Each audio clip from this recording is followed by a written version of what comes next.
ఓం శ్రీ గురుభ్యో నమః. ఈరోజు మాస్టర్ ఎంఎన్ గారి జయంతి.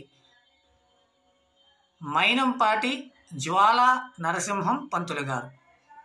మాస్టర్ ఎంఎన్ గారు మాస్టర్ సివివి గారి శిష్యులు. అయితే మాస్టర్ ఎంఎన్ గారు మాస్టర్ సివివి గారు అందించినటువంటి భృక్తరహిత రాజయోగాన్ని మాస్టర్ సివివి గారు ఎలా అయితే చెప్పారో అలాగే యథాతథంగా సాధన చేసి త్రికరణ శుద్ధితో మరి మాస్టర్ సివివి గారు ఏ స్థితిలో అయితే ఉన్నారో అదే స్థితిలోకి ఆయన కూడా మరి ఆ ఉన్నత స్థాయిని, ఆ ఉన్నత స్థితిని అందుకోవడం జరిగింది. మరి అలా కొంతమంది గురువు ఇచ్చినటువంటి ఆ సాధనని యథాతథంగా ఆచరించి మరి గురువు చెప్పినటువంటి స్థితికే చేరుకోవడం జరుగుతుంది. అటువంటి వారిలో మాస్టర్ ఎంఎన్ గారు కూడా ఒకరు. మరి అలా మహాత్ముల యొక్క జన్మదినాలని వారి అనుయాయులు లేదా వారి శిష్యులు ఉత్సవాలుగా జరుపుకుంటారని మనం ఇంతకు మునిపే చెప్పుకున్నాం.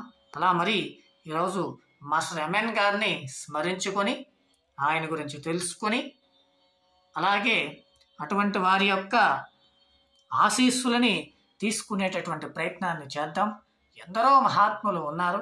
వారందరి గురించి పూర్తిగా కాకపోయినా కొన్ని విషయాలను తెలుసుకునే ప్రయత్నం చేద్దాము. భారతదేశంలో అడుగడుగున అనేక పట్టణాలలో, అనేక ప్రాంతాల్లో, ఆయా కాలాలలో అక్కడ ఉన్నటువంటి మానవులను ఉద్ధరించడానికి, వారికి మరెన్నో ఆధ్యాత్మిక విషయాలను అందించడానికి ఎందరో మహానుభావులు మరి అడుగడుగున భారతదేశంలో ఎక్కడ చూసినా మహాత్ములే. ఒకరా ఇద్దరా కొన్ని లక్షల కోట్ల మంది మహాత్ములు అలా జన్మిస్తూనే ఉన్నారు భారతదేశంలో. అలా మరి మీకు శ్రీల ప్రభుపాదుల వారు కూడా తెలుసు, ఇస్కాన్ వ్యవస్థాపకులు. ఇలా మరి చెప్పుకుంటూ పోతే ఎంతోమంది మహాత్ములు మరి మన భారతదేశంలో ఉండడం అదృష్టం. కనీసం వారి జన్మదినం రోజైనా సరే వారిని ఒక్కసారి స్మరించుకొని వారి గురించి తెలుసుకునే ప్రయత్నం చేద్దాం.